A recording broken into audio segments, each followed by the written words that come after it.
yahkum bima anzalallah faulaika humul kafirun. Jadi kalau kita membuat hukum tidak berdasarkan hukum Allah, maka hukumnya kafir. Dari situlah maka akibatnya apa? Akibatnya bahwa pemerintah Saudi Arabia ketika membuat undang-undang larangan perbudakan, dilarang ada perbudakan atas desakan dari Amerika, ya, sehingga siapapun di Saudi yang punya budak-budak harus dibebaskan tanpa syarat dan tidak perlu dibebaskan mereka. Perbudakan dilarang oleh pemerintah Saudi. Larangan semacam itu mengakibatkan negara didemo oleh rakyatnya sendiri, disebutnya raja kafir. Kenapa? Karena dia membuat undang-undang tidak berdasarkan hukum Allah. Wa man lam yahkum bima anzalallah faulaika humul kafirun. Artinya perbudakan dalam agama Islam boleh. Kenapa Raja Saudi melarang perbudakan? Pertanyaan saya, apakah betul bapak-bapak Tuhanmu membolehkan manusia dijual? Apakah Tuhanmu membolehkan manusia dirampas kebebasannya, diperbudak? Silahkan kita berpikir sendiri.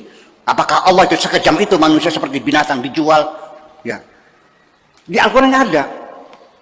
Wa jahiftum alla ta'dilu fawahidatan aw ma malakat aymanukum. Kalau bisa kawin, ya tidak bisa berpoligami, lebih baik satu saja. Kalau satu juga nggak bisa, beli budak saja.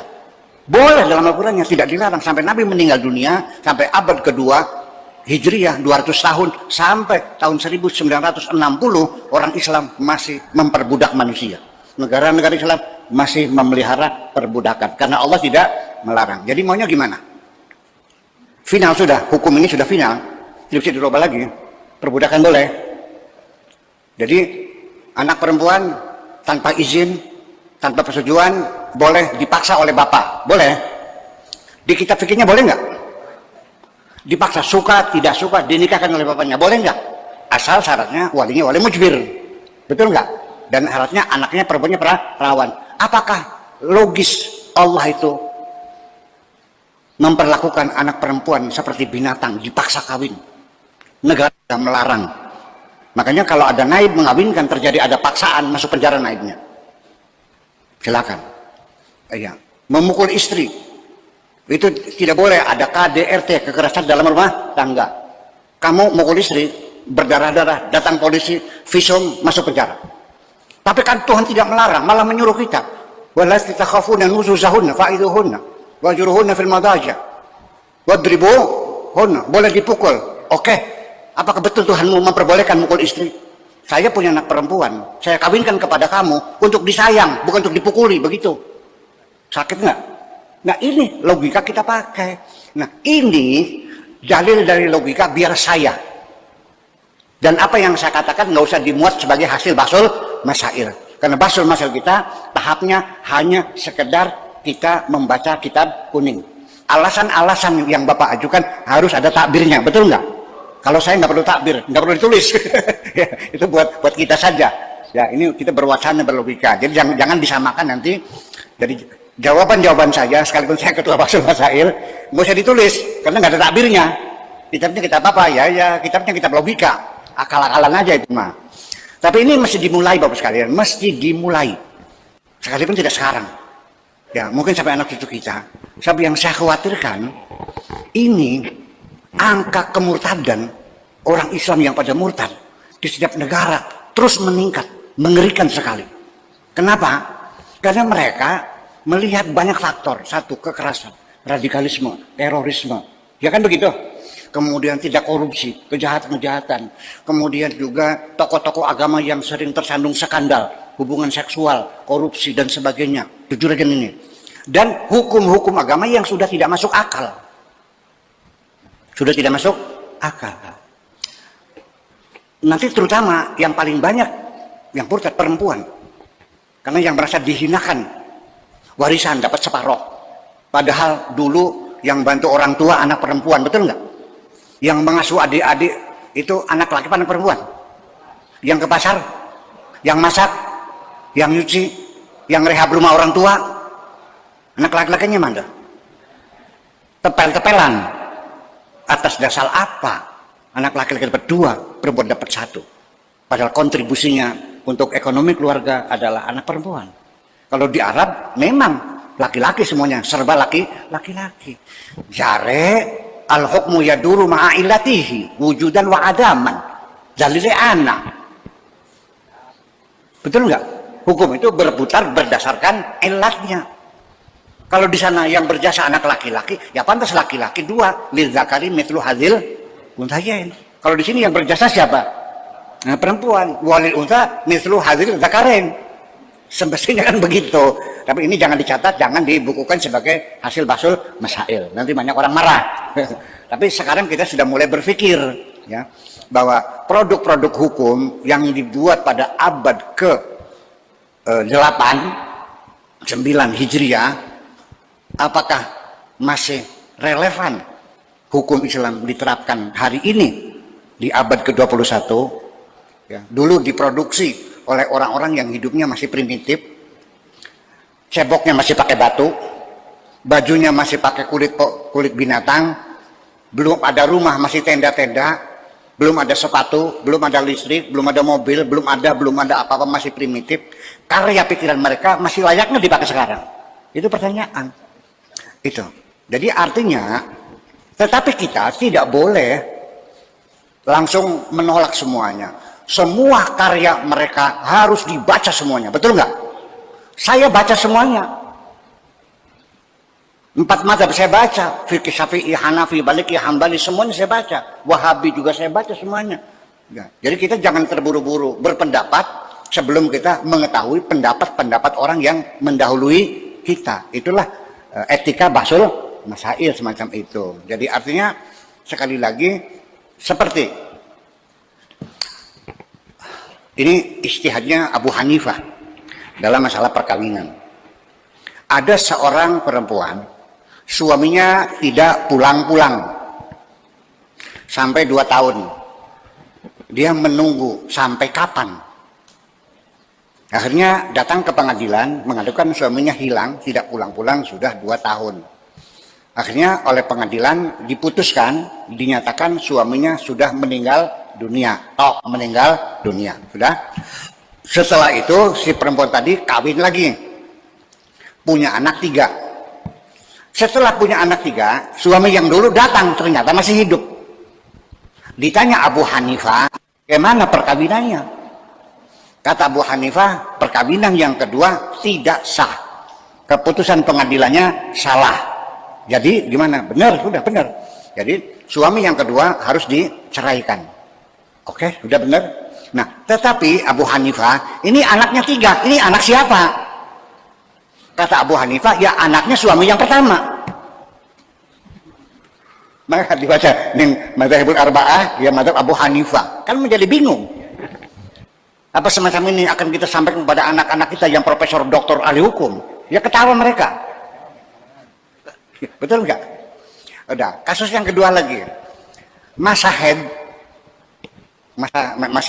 masa hamil itu ada beberapa kemungkinan. Ya.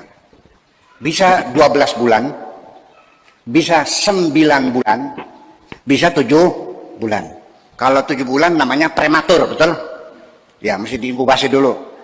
Yang normal itu yang 9 bulan. Tapi juga ada yang sampai 12 bulan, akhirnya terpaksa harus disesar. Itu keputusan ilmu ginekologi, ilmu kandungan. Tetapi menurut Imam Syafi'i, masa kehamilan itu paling lama adalah 4 tahun, betul nggak? Kenapa 4 tahun? Yuk kita kumpulkan dokter ahli kandungan sedunia, mungkin tidak manusia hamil 4 tahun. Karena Imam Syafi'i ketika berijtihad 4 tahun, belum ada ilmu ginekologi, belum ada rumah sakit, belum ada ilmu kedokteran. Yang ada hanya tebakan saja, tidak didukung dengan eksperimen-eksperimen. Apakah itu keputusan langit, apa keputusan bumi? Apakah ini ijtihadnya seorang nabi, apakah ijtihadnya seorang ulama? Di sini yang jadi persoalan, kadang-kadang kita seringkali memaksumkan semua. Masa iya Imam Syafi'i salah, betul nggak? Ada nggak yang ngomong, masa Imam Syafi'i salah? Iya, jadi masuk dong kalau gitu. Jare ahli sunnah wal jamaah kok imam tidak masuk. Yang memaksumkan imam itu hanya orang Syiah. Jare konon.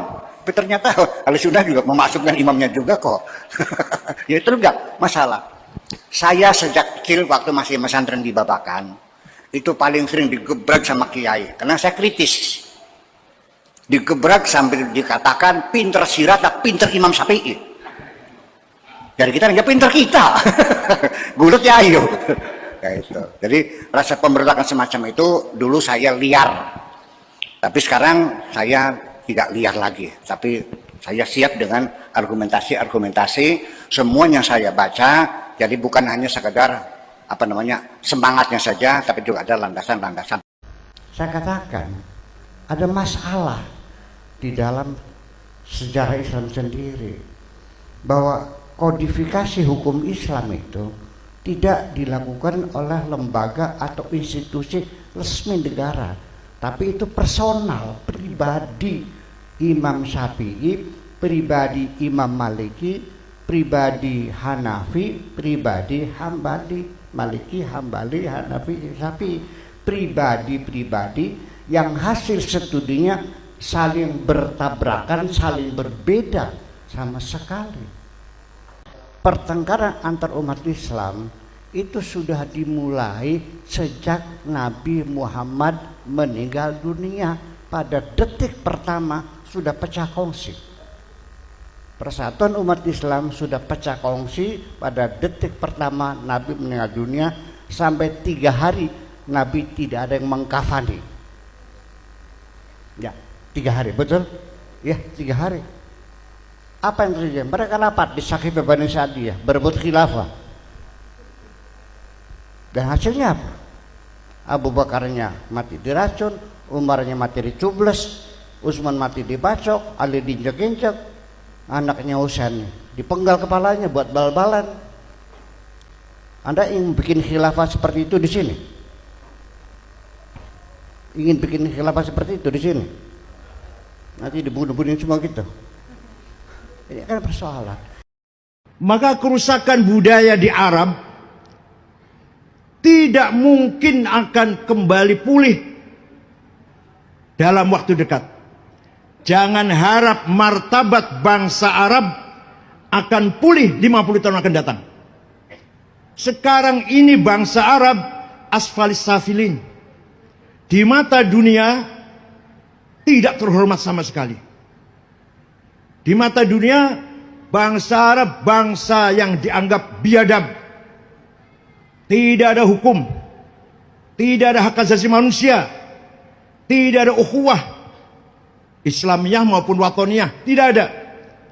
Semua menggunakan senjata kekerasan. Nyawa sangat murah, membunuh sangat murah. Pada Islamnya sama ahli sunnah jamaah, sama ahli sunnah jamaah itu kebanyakan. Syiah cuma sedikit Syiah. Sama-sama satu warga bangsa, tapi perang telah menjadi keseharian, sehari-hari yang terjadi di Suriah, di Irak, Afghanistan, Yaman, Libya sampai sekarang belum selesai. Mesir lumayan, Tunis lebih baik, tapi jangan harap mereka akan mampu kembali membangun martabatnya selama 50 tahun. Om Swastiastu, Namo Buddhaya, Salam Sejahtera, Salam Kebajikan, Sampurasun, Rahayu Sagung Dumadi. Shalom Aleichem. Assalamualaikum. Sahabat-sahabat, sebenarnya ada suatu kejadian atau fakta ya, suatu peristiwa atau fakta sejarah yang tidak diceritakan terkait dengan penyebaran awal Islam dari Arab di tanah Nusantara. Ya. Jadi ada suatu fakta yang disembunyikan bahkan ya, tidak diceritakan bahkan disembunyikan. Jadi begini, kalau teman-teman mendengar cerita tentang awal mulanya Islam dari Arab, dari daerah Arab sana ya, dari Turki, dari Persia, dan sebagainya itu, ketika menyebar atau datang ke Nusantara. Cerita yang sering kita dengar atau digaung-gaungkan ya, dipropagandakan adalah konon katanya Syekh Subakir ya diutus oleh Sultan Muhammad dari Persia. Itu sekitar tahun abad 13-an ya, sekitar tahun 1400. Nusantara pada saat itu adalah zaman Majapahit ya. Nah, jadi gini, cerita yang sering kita dengar adalah singkatnya ya. Saya singkat aja biar cepat ya. Teman-teman kalau mau tahu cerita yang lebih banyak, silahkan bisa lihat di channel-channel YouTube yang lain ya. Cerita yang sering diberitahukan begini, sebagaimana ada di channel-channel YouTube yang banyak adalah Syekh Subakir diutus oleh Sultan Muhammad dari Persia untuk menyebarkan Islam di tanah Nusantara. Gitu ya. Kemudian terjadi dialog atau perdebatan sengit dengan Sabdo Palon. Ya. Nah, singkat cerita, Syekh Subakir debat dengan Sabdo Palon, kemudian oleh Sabdo Palon di interview kira-kira begitu ya. Disuruh mempresentasikan. Sebenarnya Syekh Subakir ajaran apa sih yang ingin kamu sebarkan? Nah, Syekh Subakir berdalih bahwa ini di tanah Jawa ini kan sedang kacau balau. Ya, jadi perlu dimurnikan, perlu diperbaiki. Nah, ini saya membawa sebuah ajaran dari Arab ya, dari Persia, namanya ajaran Islam. Kemudian sama Sabdo Palon ditanya, apa sih ajaran Islam? Kemudian dipresentasi oleh Syekh Subakir. Islam itu adalah sikap hidup berserah diri kepada Sang Maha Kuasa, yang dalam bahasa Arab disebut sebagai Allah Subhanahu wa Ta'ala. Ya, dipresentasikan bagus-bagusnya ajaran berserah diri itu ya, yang bahasa Inggrisnya surrender, bahasa Arabnya aslima atau Islam. Nah, kemudian oleh Sabdo Palon dijawab, "Lu, Syekh Subakir, kalau ajaranmu seperti itu ya, ajaran berserah diri, kalau di Jawa memang tidak disebut Islam karena Islam itu kan bahasa Arab ya. Nah, kalau ajaranmu seperti itu ya, leluhur Nusantara dan tanah Jawa ini sudah dari dulu mengajarkan ajaran itu. Ajaran yang utama dalam kehidupan itu yaitu berserah diri. Oleh karena itu kami sangat menghormati. Alam semesta begitu dihormati. Tanah, air, udara, gunung, sungai, pohon-pohon semua dihormati. Karena di dalam semua itu ada esensi kehidupan, kuasa Sang Maha Kuasa. Yang kalau di Jawa disebut sebagai Tan Keno Kiniro Kinoyo Ngopo, Sang Maha Hidup. Ya. Gusti Murbeing Dumadi. Wah, kira-kira begitu ya. Nah, kemudian Syekh Subakir tetap ngotot. Pokoknya pengen menyebarkan ajarannya. Nah, ya. Kemudian oleh Sabdo Palon, ya wis tak kasih kesempatan 500 tahun. Nah, maka ini yang kemudian berkembang dengan istilah 500 tahun Sabdo Palon nagih janji. Keempat, jangan jadikan wong Jawa berubah menjadi orang Arab atau Persia. Biarkan mereka tetap menjadi orang Jawa dengan kebudayaan Jawa walau agamanya Islam. Karena agama setahu saya adalah Dharma, yaitu lelaku hidup atau budi pekerti. Hati-hati jika sampai orang Jawa hilang Jawanya, hilang kepribadiannya, hilang budi pekertinya yang adiluhung, maka aku akan datang lagi. Ingat itu, 500 tahun lagi jika syarat-syarat ini kau abaikan, aku akan muncul membuat goro-goro. Oh ya teman-teman, sebagai catatan ya, 500 tahun itu bukan terhitung, itu kan zaman Majapahit 1400-an ya, bukan terhitung secara tahun Masehi. Tahun Masehi kan satu tahunnya 365 hari. Nah, 500 tahun yang dimaksud oleh Sabdo Palon adalah pada saat itu tahun yang dipakai adalah tahun Jawa, tahun Saka. Ya, kalau di Bali sampai sekarang ada itu istilah tahun Caka. Satu tahunnya bukan 365 hari, ya. Tapi 420 hari. ya. Jadi 1 tahunnya itu terhitungnya 420 hari ya. Karena ada wuku ya.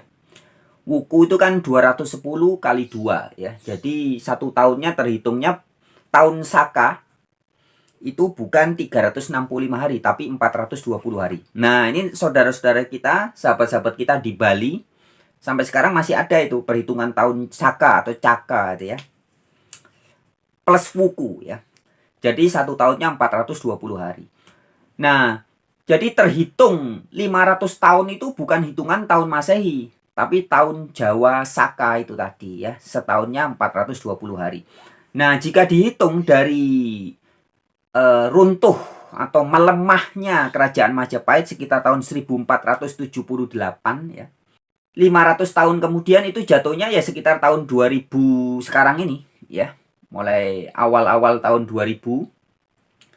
Dan ini menarik teman-teman ya. Jadi Sabdo Palon Nagih Janji dalam beberapa seratnya itu, dalam beberapa teks-teksnya itu dikatakan bahwa dengan tanda-tanda Gunung Merapi meletus dengan lahar mengarah ke arah barat daya dengan bau lahar yang sangit. Dan itu sudah terjadi dulu tahun 2010 ya. Ketika Gunung Merapi meletus itu dengan lahar mengarah ke arah barat daya. Kemudian juga ada nubuatan yang mengatakan pada saat Sabdo Palon mulai ya, permulaan Sabdo Palon Nagih Janji itu dimulai dengan tanda-tanda air laut akan tercurah ke daratan. Ya, pada saat itu tidak ada istilah, belum ada istilah tsunami ya. Tapi sekarang kita menyebutnya tsunami ya, ini dari bahasa Jepang ya. Air laut yang tercurah ke daratan, tsunami. Itu sudah terjadi, tsunami dahsyat ya, tahun 2004 ya. Dan juga beberapa tahun yang lalu terjadi juga di daerah Sulawesi ya. 2004 tuh yang menghancurkan Serambi Mekah alias Aceh ya di sana. Itu tanda-tanda dari Sabdo Palon Nagih Janji. Nah ya, tapi inti yang ingin saya sampaikan bukan itu teman-teman ya. Jadi dari cerita yang tersebar luas sekarang adalah Syekh Subakir sekitar abad 13 atau tahun 1400 itu berdebat dengan Sabdo Palon dan kemudian oleh Sabdo Palon diizinkan tetapi diberi waktu 500 tahun ya untuk menyebarkan ajaran dari tanah Arab yang disebut sebagai Islam itu. Kalau enggak beres ya, maka Sabdo Palon Nagih Janji. Kira-kira begitu ya. Itu kabar atau berita yang sering kita dengar. Tetapi ada satu hal teman-teman yang perlu saya sampaikan dengan segala hormat ya. Ini harus saya sampaikan teman-teman ya. Saya mendapat ini semua dari Nur Muhammad ya, dari Roh Kudus ya, dari guru sejati saya ya. Jadi saya tidak diberitahu oleh Pak Ustadz, Pak Ulama dari buku ini, dari kitab ini, tidak. Tapi saya langsung dalam meditasi saya atau ketika saya bertahanut ya, ketika saya bertapa berata atau bermeditasi atau sembahyang atau berdoa, saya diberitahu langsung oleh guru sejati saya atau Nur Muhammad atau Roh Kudus.